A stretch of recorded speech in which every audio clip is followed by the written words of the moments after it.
النور شفاء صدور. ҳуқуқи зан болои шавҳар.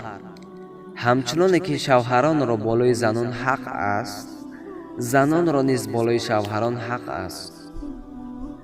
ҳуқуқи зан болои шавҳар 6 то аст ки ҳар як мард бояд онҳоро риоя кунад.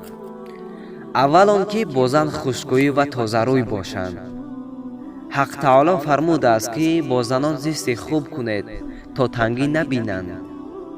дуюм он ки ӯро кори берун нафармоянд то назари номаҳрамон бар вай наафтад.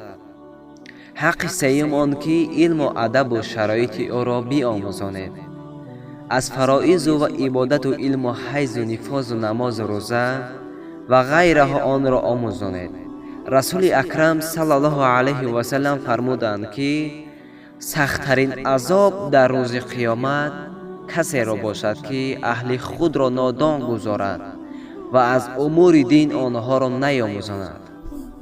ҳаққи чаҳорум он аст ки ӯро таоми ҳалол диҳанд ва либоси ҳалол пӯшонанд.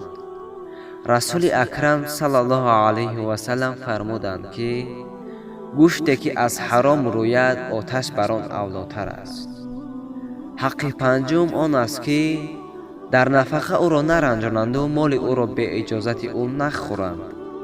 ҳаққи шашум он аст ки ранҷе ки аз он расад сабру таҳаммул кунанд то савоб ёбанд.